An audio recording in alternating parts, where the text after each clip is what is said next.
Hey everybody, it's GauntletX and welcome back to some more Magic Arena, and today I'll be playing this week's free midweek Magic event, which will be March in the Machine Phantom Sealed.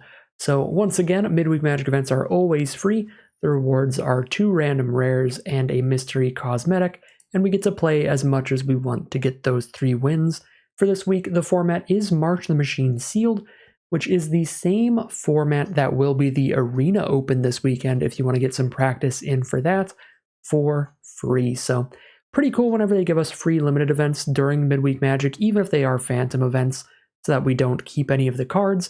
It is nice to get more practice in with the formats without having to put anything on the line. So pretty excited for this event. I have been enjoying March of the Machine for sure. It's very explosive, very swingy format, and you can do some really fun things. So I'm excited to see what we open up today and what we get to play with today. Without further ado, let's bust open these packs. Alright, and as you can see here, this is a format with many rares and mythics. There is a bonus sheet of cards in this set called the Multiverse Legends. That is a reprint of a classic or iconic legend from any plane in Magic's history, pretty much. One of those in every pack. They could be anything from uncommon all the way up to mythic rare. So clearly we have 2 of those. As it says, we have these rares plus 2. So we're going to take a look at all of our rares in the deck builder. Alright, and here we have a look at all 8 of our rares, which are pretty incredible. We have a Monastery Mentor to start them off, an Army and a Can as long as you can keep casting non-creature spells.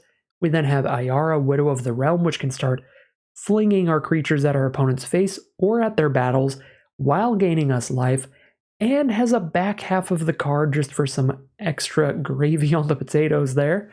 We've got Pylon for an incredibly efficient removal spell. It's already good at 4 mana instant speed, but it also has Convoke to make it able to be cast for nearly or completely free in the right positions. We then have Invasion of Fiora, which is a flexible board wipe. It can also be flipped into a big creature late game. Coolest thing you can do with this card is if you manage to have multiple legends on board while your opponent doesn't, or the other way around, you can use this as a one-sided board wipe and then immediately flip it with whatever creatures you have left over, making it absolutely absurd. We then have Captain Lannery Storm from the Multiverse Legends. Normally these have an alternate card style, all the cards from the Multiverse Legends. You'll see that in draft, but for some reason, at least for my game, for my Magic Arena program, they always show up in sealed as their regular artwork, which is kind of weird. But this is an example of a Multiverse Legend, a classic or iconic powerful legend that is being reprinted at rare. So we have Captain Lannery Storm here, really solid card, good aggressive card that keeps spitting out treasure tokens to help splash in other cards, or just dump our hand more quickly. We then have Lutri the Spell Chaser, which is basically a free companion. We won't be able to play 2 copies of any of the same card, but if we meet that restriction, we can put Lutri basically into the command zone, and then it requires 3 mana to put Lutri from there into our hand. So it's like we have a taxed commander that we can play 1 time in the game, but starting a game of Limited with 8 cards in hand basically instead of 7 against an opponent who only has 7 is definitely worth running like maybe 1 less duplicate card in our deck or 2 less duplicates if we have a couple strong duplicates. So almost definitely going to be playing Lutri in the kind of companion zone. We then have Jeru and Hazaret as our 1 multicolored rare. 5 mana for a 5/4 legendary human god. They can spit out some other legends from our deck when they attack, which is pretty cool. That being said, it kind of depends on what legends we have in the Multiverse Legend slot to see if they're going to be any good. But all of our rares overlap in black, red, and white. So we might just be black-red using treasure tokens and mana fixing to splash in a little bit of white, since both of our white rares only need 1 white mana. And this might be a sealed deck where we get to play almost every rare that we opened up. And even if Jeru and Hazaret don't do that much, still be quite fun to play around with them. Maybe have as many legends as possible to work with Invasion of Fiora. Last and definitely least, we have Realmbreaker, the Invasion Tree, which is an interesting card. Can be good in the right deck. It's kind of like a mixture of Millstone and a ramp spell. you get to keep milling your opponent 3 cards every turn, and every time they mill a land, you can put it onto your battlefield. So it's mana ramp and mill. I've never played with or against this yet, but I imagine if you're a super grindy control deck, it could be good. I don't think it's going to be great in the ramp deck, though, because it's not super consistent. You're not always going to hit a land off of it. Interesting card, but I think something I'm not really going to be trying out today, unless I really want legends. Can this put non-creature legends on board? No. Okay, so we don't have anything that cares about non-creature legendary cards, so probably not playing around with Realm Breaker as the last rare in the sealed pool. So it looks like incredible stuff in black, red, and white in terms of the rares. So most likely we're going to do some combination of those.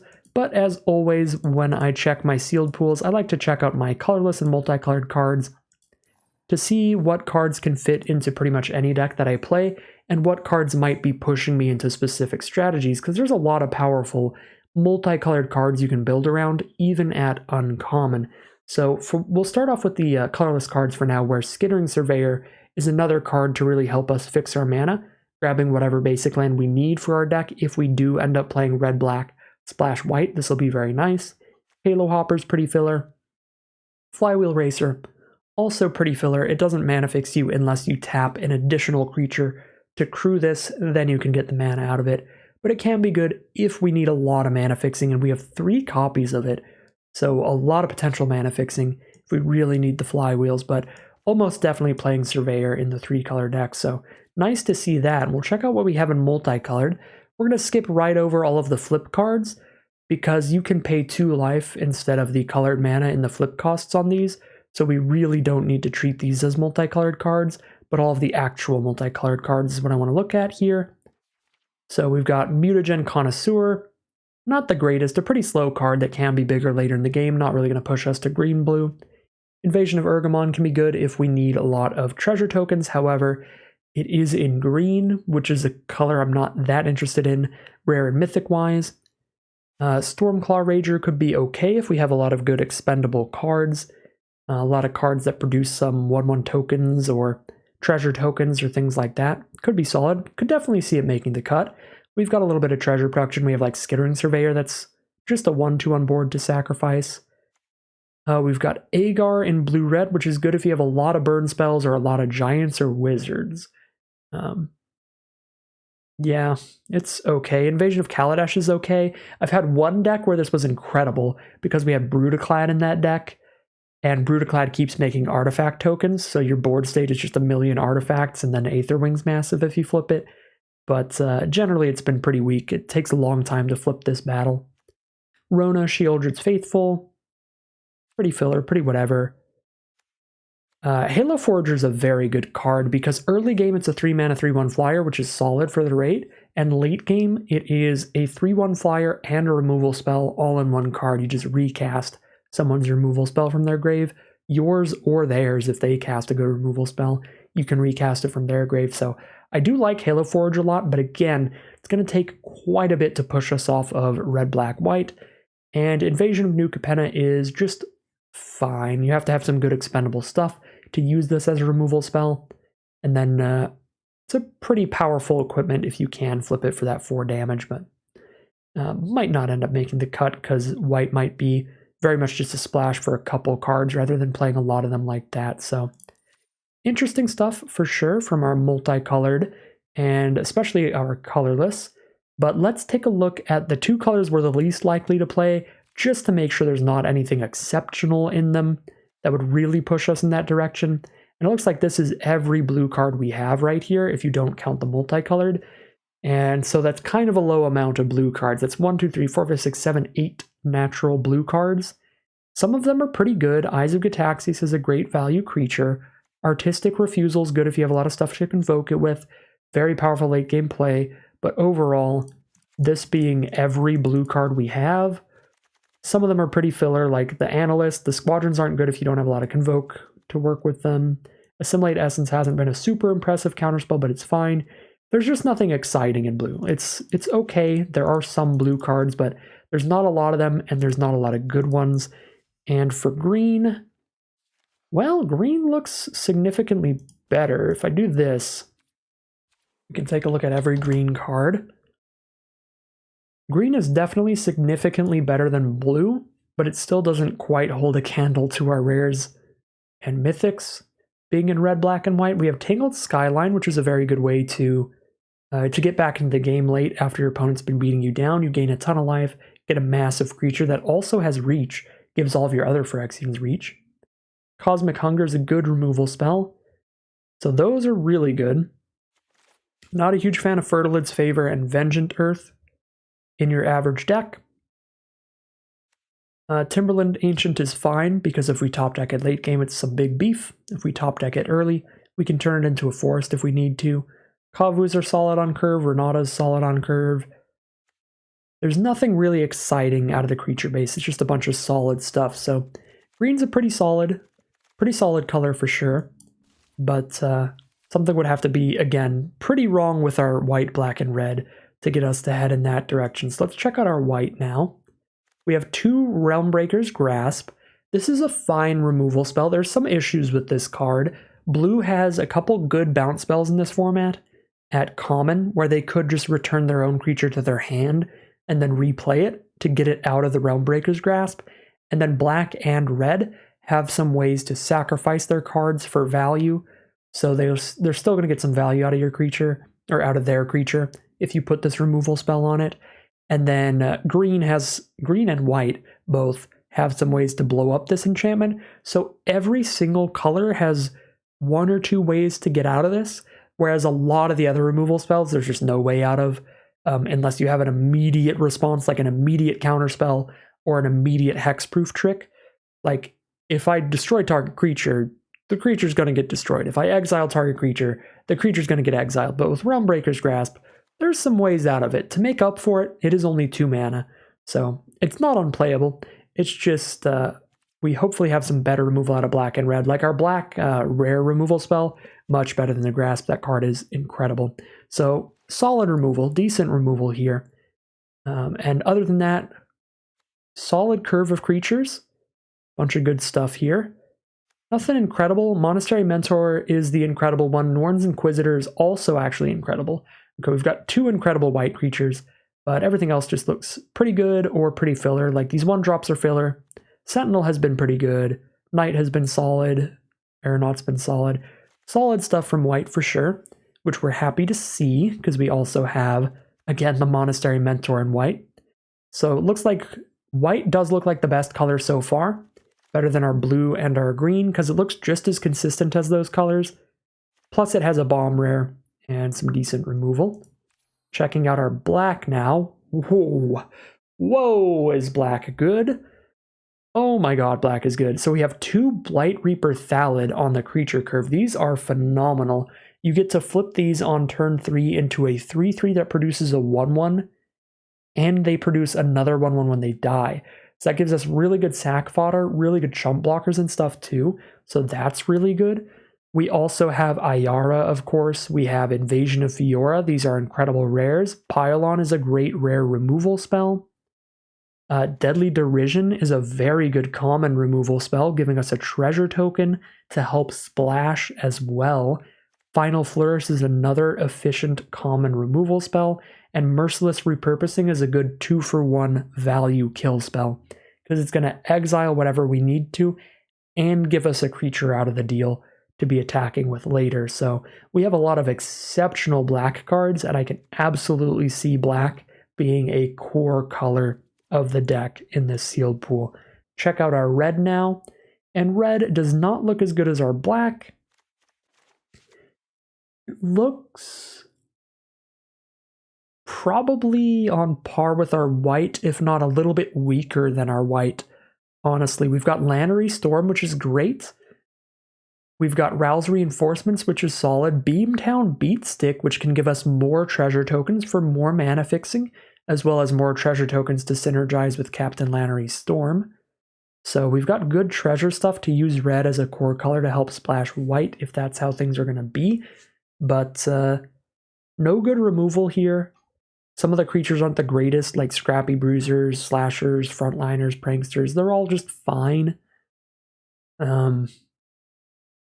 So I guess it depends on the makeup of those multicolored rares and stuff. If we go white-black or red-black at the core, although going red-black at the core, we do get that really, really nice Lutri in the companion slot, which costs double red, which is why we would want red at the core, so it's easier to hit that double red, although we're probably not playing this till late in the game because we have to spend 3 to put it into our hand anyway. But also Jeru and Hazoret needs 2 red mana to play that. And we can run Stormclaw Rager for just red-black sack shenanigans if we're running all the red cards to where we have like Rowell's Reinforcements for 2 1/1s, Beatstick for treasures to sack, Lannery for treasures to sack. I think Rager's going to be good in this deck whether we're red-black at the core or red-white at the core, but it's going to be better red-black at the core. And again, it lets us play Jeru and Hazoret and Lutri easier for rares, which is pretty sweet. Let's take a look. We put all the red, black, and white cards in. Okay, I'm not that sad about only having to play 1 Render Inert. I'm not that sad about only playing 1 Battle Fan. I'm not that sad about playing only 1 Recycler. The one bummer for putting Lutri in the companion slot is that I don't get to play 2 Blight Reaper Thalid. That's kind of a bummer, but it's still definitely worth it to always have this Lutri in hand, to put into our hand, and then on turn 7, just go Deadly Derision, Lutri, and cast 2 removal spells instead of 1. It's definitely worth it to just always have a Lutri in hand, to not play Blight Reaper Thalid. But that is worth noting also towards playing red-black instead of black-white. Our black-white, I think, does take a bigger hit, because red didn't really take a hit at all from playing Lutri. But white certainly does, only playing 1 Realmbreaker's Grasp instead of 2 if white is a core color of the deck does make it considerably weaker. Same with only running 1 instead of 2 Cavaliers. So I think I'm pretty happy to go red-black, just splashing white for Monastery Mentor, Jeru and Hazoret, and maybe Nord's Inquisitor, probably not, because this card is significantly stronger the earlier you have your white mana. But Monastery Mentor and Jeru and Hazoret we can wait on, especially Jeru and Hazoret. I mean, we might not need to splash white at all if I'm being completely honest. Our deck looks plenty powerful in just red-black. But Jeru and Hazoret seems fun. Monastery Mentor seems fun. I'm at the very least putting Jeru and Hazoret in here with the treasure production that we have. How are we looking on dual lands in this sealed pool? That is definitely something to check up on. We've got a Bloodfell Caves. That's going to make the cut, but we don't have any that help splash white. So that can be a little awkward. Yeah, I'm going to put the white cards up here at the very high mana cost and just treat them as cards that we're probably only playing late game. I forgot to put my colorless cards in. I'm not going to play the Racers. I'm just going to play Surveyor here, fairly certain. So let's get that Surveyor in here. I think Surveyor with treasure tokens, we can reasonably just play 1 Plains and call it a day for splashing Jeru and Hazoret and Monastery Mentor. Because Plains and Skittering Surveyor is already 2 white sources. And then Lannery, Deadly Derision, and Beamtown Beatstick are 5 potential white sources. That's a low enough amount, though, that Monastery Mentor is not going to consistently come out early in the game. How good is a Monastery Mentor that comes out on turn 6, turn 7? It is significantly worse when you think about it, because we've probably already cast the majority of our spells in hand, so unless we hit some card draw, we're probably not getting too many monks out of it, and it might just hit the board as a 2/2 and just be way too small at that point in the game. I might just cut the Mentor. The Jeru and Hazoret splash is super, super easy because they're not really going to matter till turn 5 anyway, because we can't play them till turn 5, and they don't really get any weaker after that. If I draw them and play them on turn 7 or 8, it's still a 5/4 Vigilance Haste.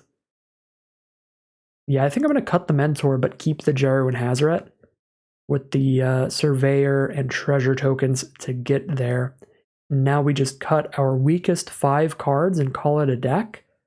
It's like it's going to be a very fun, very powerful one, even if we are only playing 6 of our rares instead of 7. All right, so Scrap Chomper, not the greatest thing ever, but we have, again, a tiny bit of treasure token production for sacrificing, but still not in love with it. Like all of our 2-mana creatures, for certain. Like all of our 3-mana creatures, a decent amount. At 4 mana, I'm not in love with Invasion of Eldraine, but our Render Inert does make me want to play it, because I think this card is perfectly main deckable even without battles, but it does get significantly better if you have a couple. So this way we have Invasion of Fiora and Invasion of Eldraine to flip with it. The reason it's main deckable without battles is even if nothing has a counter on it, you can spend 3 mana and draw a card, just targeting a land or something. So worst case scenario is pretty bad. 3 mana to cycle it is not a good deal. But that means in the worst possible matchup, you can still do something with it. You can still get it out of the way to draw your next card. And in the best possible matchup, you either are flipping one of your battles without having to hit it, which is a very good deal, or you're like killing an incubator token of theirs. If they like play the 4 mana 0/1 that incubates 5, and then you just remove all 5 counters from the card that they just incubated, that's a super, super good deal. And anywhere in between is usually okay, where you're killing a smaller incubator, or maybe making something with 3 counters on it into a 2/2 again, or something like that. So I like the Render Inert. I don't love the Lithomantic Barrage. 1 mana for 1 damage to any target, not really going to make the cut. It is going to definitely be good against white and blue, but I think this is definitely for a best of 3 sealed or best of 3 draft. It's that kind of card. We have some really good removal here, so I'm pretty happy to cut Mirrodin Avenged and just keep the better removal in this deck, since this is pretty narrow, even though it does draw you a card. In comparison, we have Repurposing, Deadly Derision, Pylon, and Final Flourish. Those are all better. Also not in love with this Burning Sun's Fury combat trick. What is our creature count looking like? 15? I don't really want to cut too many creatures, even if some of them are not the best. Like Yargle's generally not the best. It's probably our weakest creature in the deck. The reason I'm not very high on Yargle, even though Yargle's really cool and really fun, is that Yargle has no form of evasion, no abilities whatsoever. All you're getting are the raw stats for the 5 mana, and there's a lot of ways for those raw stats to not match up favorably. You could spend 5 mana for your 9/3, and your opponent could have spent 2 mana for a 3/1. And then you can't do anything with your 5 mana 9/3 because they block it with a 2 mana 3/1. So that is always horrific. If you're trading down that far in mana value, you're spending your turn 5 to do something that your opponent already got done on turn 2, like equivalent to something that they've done on turn 2. And there's tons of removal as well that could cost only like 2 mana and can kill it. Like 2 mana, 3 damage to the Yargle. The red burn spell can do that, which is also just not a good time for Yargle. So you really, really want the support for Yargle to be super worth it. I'm still going to keep it in here because we are in the midweek Magic, so it doesn't matter too much if my deck is a little bit subpar for sure, because we can lose as many games as we want. But also, because it's a legend for Jero and Hazoret to pull out, and a legend that will survive Invasion of Fiora. So if my opponent has no legends on board, that just gives us one more card that might survive our board wipe to make it a one-sided board wipe. So Yargle could be cool in here. We have like 6 legends, I think. 1, 2, 3, 4, 5. I guess 5 legends, not quite 6, but enough that Invasion of Fiora could be a one-sided board wipe sometimes, which is pretty cool. So for other pretty bad non-creature cards, we're going to drop Corrupted Conviction, I think. I just like the repeatable sacrifice outlet much better, the Stormclaw Rager that we have in here.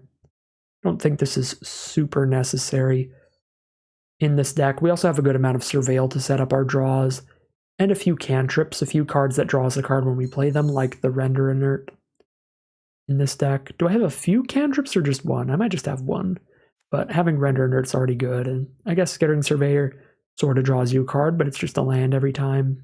Stormclaw draws cards. Not in love with Corrupted Conviction, but there are other cards I'm not in love with. So let's cut these 3 first. I'm definitely not playing those. I think I like Bladed Battle Fan better than Conviction. It's a pretty sweet combat trick, and it leaves behind an artifact we can sacrifice for like Stormclaw Rager, which is cool. That being said, again, we've got a large amount of non-creatures versus our creatures. So maybe we just cut Battle Fan and Conviction and just keep in the kind of mediocre Scrap Chomper. Keep us at 15 creatures instead of going down to 14 creatures. That might be okay. And then if we flood out, I guess the Scrap Chomper draws us out of it, but it doesn't really do anything outside of its activated ability. A 1/1 is just too low of a stat line to be that relevant during combat very often. So it's almost like just an artifact that sits there on the board and waits for you to have too many lands, and then you start drawing cards with it. Which just doesn't feel like what I want out of my 1-drop. Yeah, I think that seems bad enough to cut Scrap Chomper over one of these, and then we just cut... I'm going to cut the Corrupted Conviction and keep in the Battle Fan here. And this is our 40-card sealed deck for today. Looks pretty powerful, pretty fun. I think we'll call it a deck there. Alright, here's a look at the final deck for today's Midweek Magic event. We have a Rakdos sealed pool with a little splash for a Jeru and a Hazoret. A lot of fun synergistic things going on in this sealed pool, and just in this set in general. There's a lot of really cool things you can do, and this deck is doing a lot of different things. First and foremost, as you can tell, we got to play a companion, which is always great, being able to essentially start the game with an 8-card hand instead of a 7-card hand. You just get some innate card advantage by having a companion at the ready. We do have to spend the 3 mana to put Lutri into our hand, but then later in the game, we're going to be able to cast a Deadly Derision or a Pylon or, God forbid, a Merciless Repurposing and duplicate it with our Lutri the Spell Chaser in pretty much any game that manages to last quite some time to where we have that much mana up, because we know we'll always have the Lutri. We just need the other half of that combo. We just need one of our big removal spells to do it. So that's already a super powerful little synergy there, but I don't know if I'd even count that because Lutri synergizes with literally every instant sorcery ever printed. When we're looking at synergies and strategies in the main deck itself, we have your basic black-red Rakdos stuff in general, which is Rakdos Sacrifice. Cards like Stormclaw Rager can sit here sacrificing our creatures and artifacts to draw extra cards. For creatures and artifacts that are good sacrificial fodder, we have cards like Skittering Surveyor that have a good enter the battlefield effect, get it out of the way. Blight Reaper Thallid making Saprolings. Captain Lannery making treasure tokens, Beatstick making treasure tokens. We've got a little bit of other ways to sack stuff. We can drain our opponent for life with Recycler. We can fling our creatures at our opponent with Ayara. And we can sacrifice a creature or artifact to make Final Flourish a better removal spell. So a lot of Rakdos sack stuff going on. Cards that make multiple tokens as well for the sacrifice archetype. But another synergy that we have going on here is a Legends Matter synergy. We have the splashed in Jeru and Hazoret. We're using Surveyor with a Plains, as well as some treasure token production to fit this into the deck. This is going to allow us to look at the top 6 cards of our library when it attacks, digging for a legendary creature to put into play for free. We have Yargle, we have Ayara, and we have Captain Lannery Storm to work with Jeru and Hazoret. So 3 cards we can dig to. Not the worst odds ever when we're digging 6 cards deep on every attack. And then the even more powerful legendary synergy, a card that's incredibly good, even if it doesn't work legendary synergy-wise, is Invasion of Fiora. Worst case scenario, this can always blow up every single creature on board, but we might find ourselves in some board states in a deck that has 5 legends total. Again, Jeru, Yargle, Lannery, Ayara, and the Lutri in the companion slot counts for this because we might have that on board.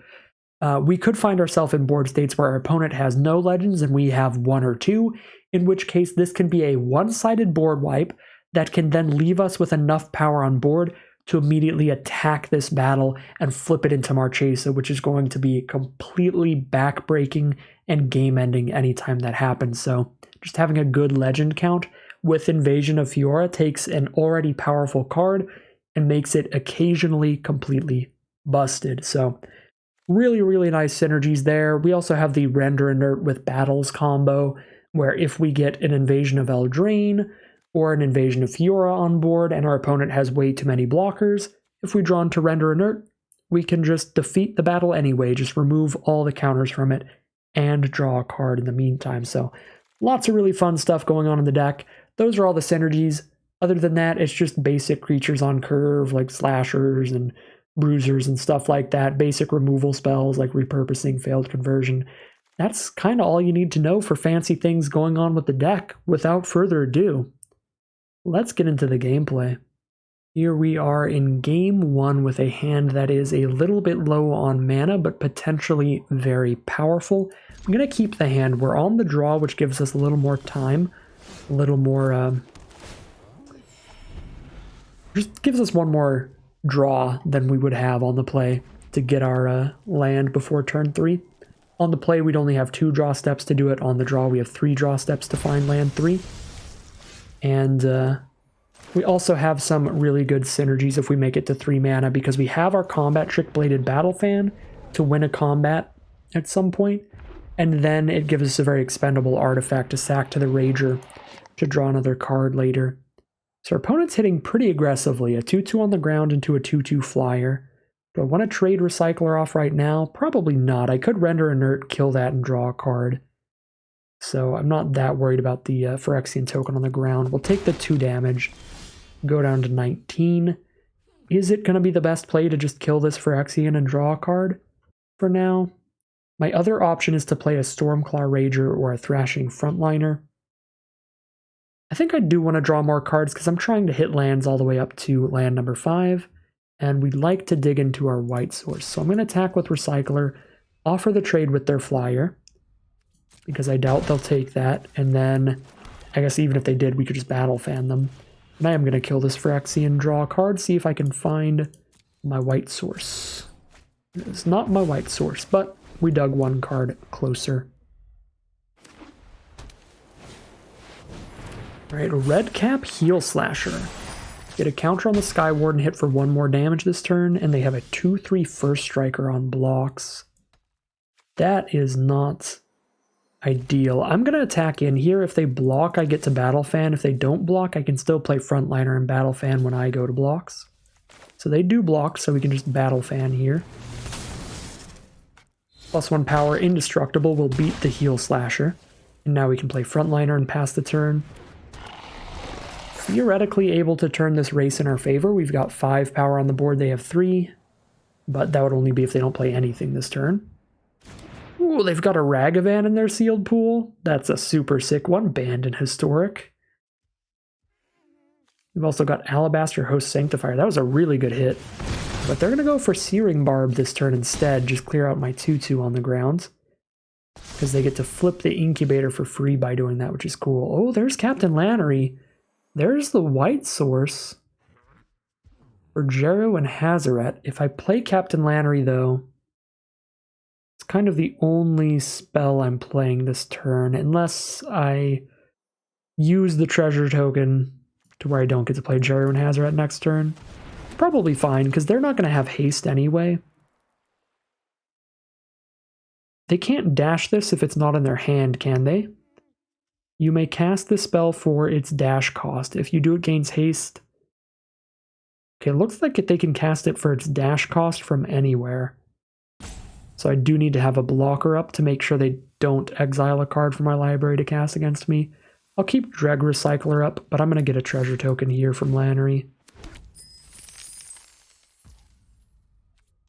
I guess I could have moved my Bladed Battle Fan around if I don't want to play Rager right now. But again, Jero and Hazaret, we need 1 or less cards for them to be haste, so they're not even going to be haste yet anyway. So I'll play the Rager. I have 2 blockers up.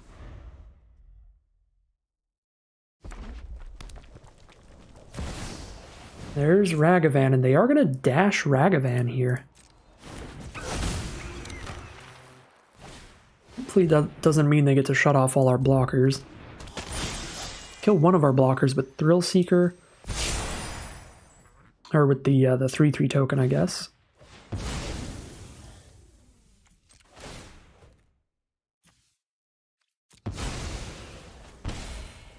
Alright, I'll trade Stormclaw Rager into Ragavan. I'm not in love with the trade, but that puts them down to a 3/3, a 1/1, and a 2/2. And I think we can beat that.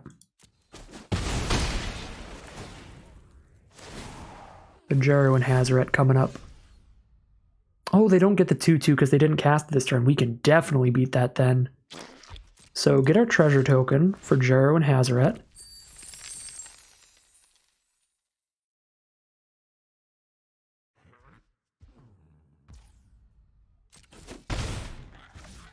Only have the mana to do one thing here. I could play them here so they're ready to attack next turn. Or I could Final Flourish and kill the Sky Warden. I guess I have the mana to play Bruiser and Final Flourish the Sky Warden, sacrificing Battle Fan. But then I have to wait to play Jero and Hazoret till post-combat next turn. I think that's fine, though.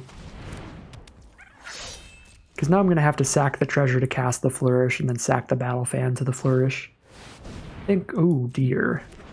I think that's probably fine. But now they have a 5/5 to worry about.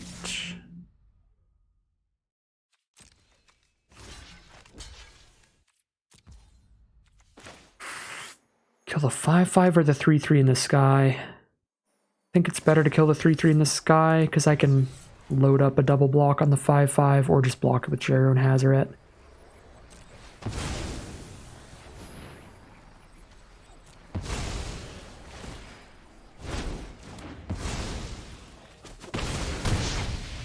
But I don't know when I'm going to find something that can block in the sky. Okay, Thallid is beautiful.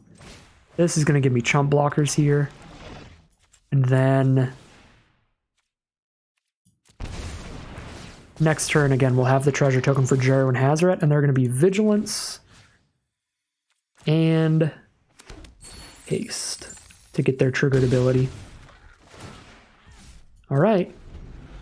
They're playing completely off the top. We've still got gas here. I think this is where we turn the corner.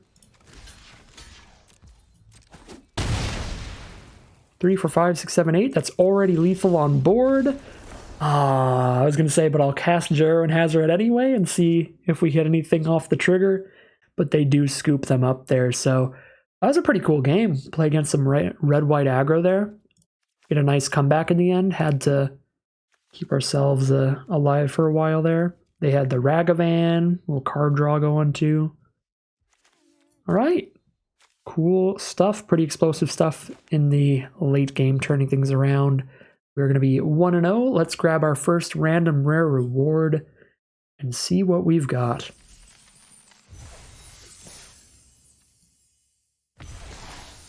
Gems from Phyrexia, all will be won because I completed the entire set. We'll grab our 20 gems and move on to game number 2.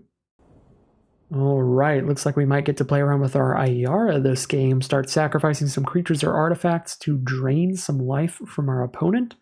Just fling them at their face. It is based on the mana value of the sacrifice permanents and not the power, so we don't get to get a massive fling off of Yargle. So don't get overexcited here. It's a very good hand. It's not an incredible hand. Yargle isn't that nasty.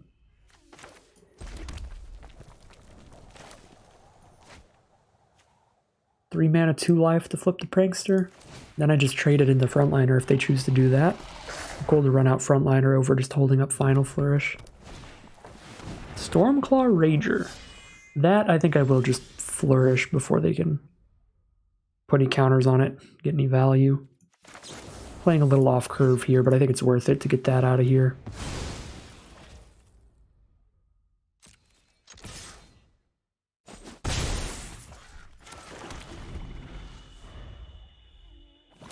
Oh, I could make a double striking Yargle. That's 10 power with double strike, means it could do 20 if our opponent has no blocks up. I can't imagine we get into a position where we put a Yargle on board and my opponent doesn't hold up a blocker, though.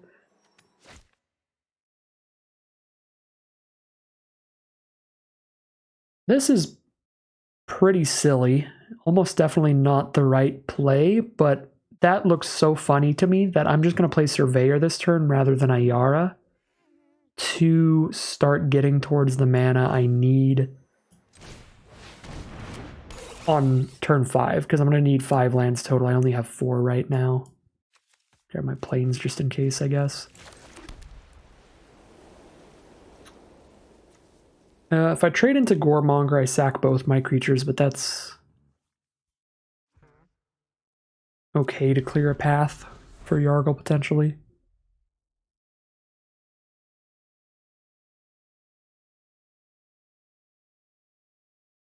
I mean, I doubt it'll be completely clear, but even if they have a blocker up, nothing's really going to beat a 10-4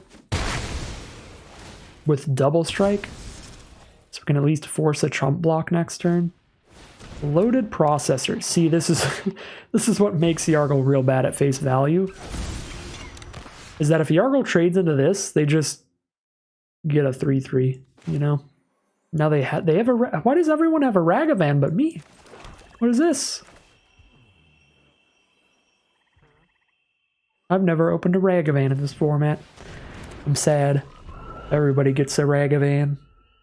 You know a Ragavan? I've got a Yargle. What do you say about that? They say Thrashing Frontliner. No attacks with Ragavan, at least.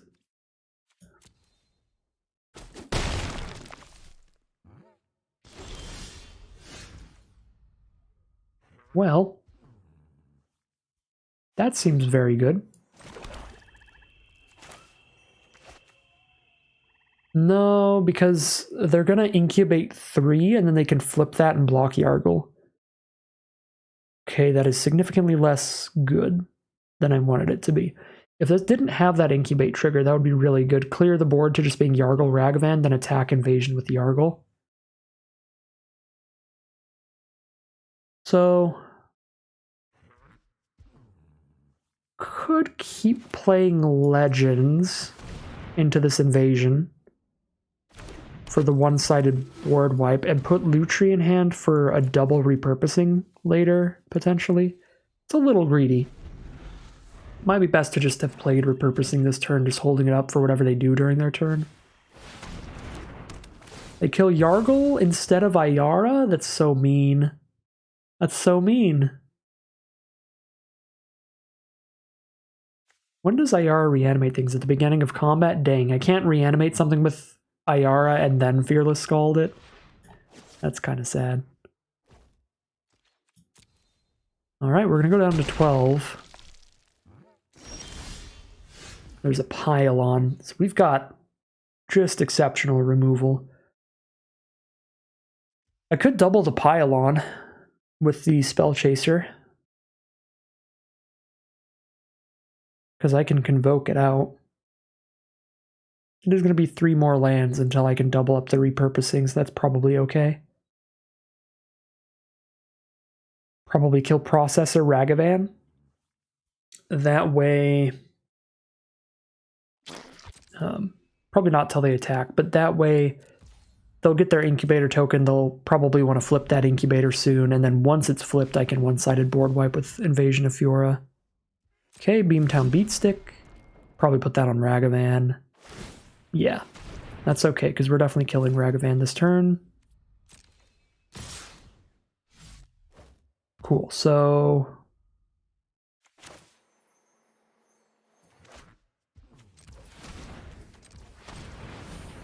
Pylon and Spell Chaser here.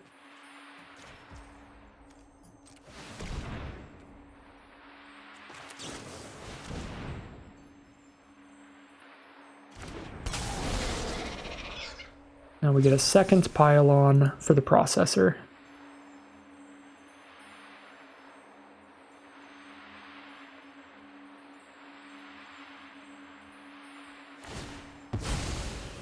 They're going to make it bigger. Just get a bigger Incubate token, sure. I'll draw Lannery, get rid of failed conversion, because I already have a great removal spell and a board wipe in hand. But I'll keep all my legends for the biggest one-sided invasion of Fiora of all time. Potentially.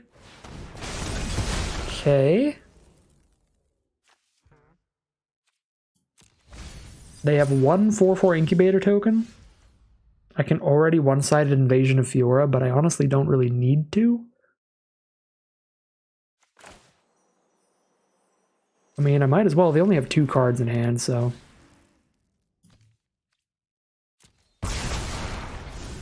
Let's just go crazy here. All legendaries all day. We've got 3 legends on board now.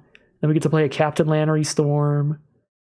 Everybody with the legendary crown at the top of the card. There's Lithomantic Barrage for Lutri. There's a Blight Reaper Thallid, but we are still not even slightly worried here. Draw the extra card from our chase. I'd like to exile the Thallid. Or just kill it before I can get a Saproling. Sure, I'll just repurposing it, and they're just going to scoop them up here. We've got 4 cards in hand and a card on board that's going to let us draw an additional card every turn. They have 1 card in hand. So, definitely winning that late game there. Really, really big stuff from Ayara and Invasion of Fiora and the Spell Chaser and Pylon and just throwing a bunch of rares at our opponent's face, as you tend to do in Sealed, especially Marching Machine Sealed. So that's going to be our second win, and we are going to grab our second random rare reward, which will be some more gems. These are going to be from Crimson Vow, which we also have all of the rares from. So 1 win to go, 1 mystery cosmetic for the final prize. Alright, here we are for what will hopefully be the final game of Magic. We have an incredible curve of cards. We can play whatever we want on turn 2, into Lannery on turn 3, and then just have mana all over the place with those treasure tokens. Very, very interested in this. I think I'm going to save reinforcements, so no matter what, I have something to copy with Lutri later in the game for value. We'll probably play Thallid first. It's the best card to flip early in the game when we get the mana to do so. Ooh, Onifenza. Out of the Multiverse Legends. Whenever any non-token creature enters the battlefield under their control, they bolster 1. So they put a +1/+1 counter on their creature with the lowest toughness. So every time they play a creature, they get a +1/+1 counter on something. That is quite good. Really cool. Haven't even seen that on the Mystical Archives yet. I think our hand is strong enough and Onifenza is strong enough that if they attacked, I would trade there. They did not attack, though. I kind of want to wait to attack with Lannery until I have the mana to hold up Battle Fan and still do it. I think I'll attack with the Thallid. If any funny business happens, we can Battle Fan. And then I'll just flip the Thallid this turn. Next turn I can play Lannery, attack, and have 2 mana up after I declare the attack, so I can use the Battle Fan for Indestructible to make sure Lannery wins any fight. Our opponent's on 4 color, red, white, black, blue. They're on 4 color with the double white card on turn 2, so very good work done by their mana base this game. There's a Kenra Spell Spear. They can put a counter on it as well, so it's immediately a 3/3 Trample Prowess, which is massive. And then if it flips, it's a 4/4 Trample Ward 2 Prowess. The double Prowess. You know how it is. Does seem strong. Alright, Lannery, let's go.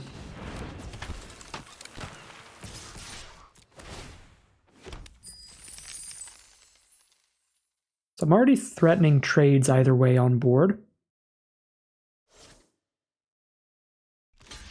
They're going to block the Lannery. Sack for a black mana and see if they respond. They didn't respond yet. So I guess I'll just try to Battle Fan. See if they ruin that. Nope. All right. Battle Fan works great here. Skyclave Aerialist is the play. Bolster onto it. They've got a 3/2 flyer for 2. Anafenza doing some sweet stuff. A failed conversion. Don't have the mana to play it till post-combat. Kind of awkward. I guess that just trades into Lannery here, but that's okay. We are, I think, outracing them regardless at this point. Could Surveyor Prankster and just not attack with Lannery this turn. I think it's pretty okay to do that, though. She's gotten us some good value, even if she dies here, trading into the Aerialist. They're just not going to block. They're just holding up flyers to attack us with. I might want a conversion then. That's kind of bold. I'm at 14. I don't think I'll need to.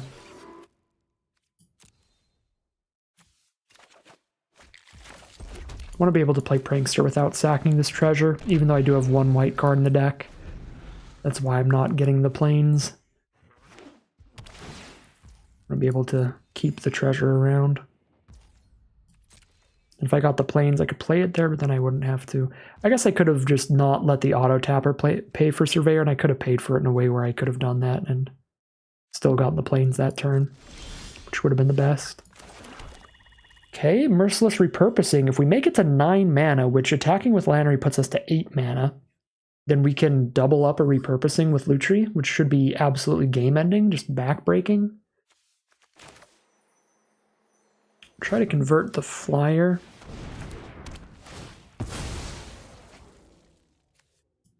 Keep the beat stick, I think. Just absolutely drown in treasure tokens.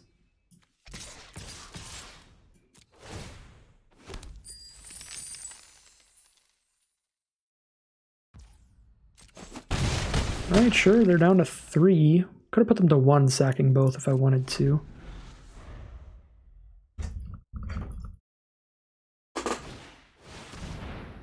Zadahedron Grinder, fun card, but not going to save them.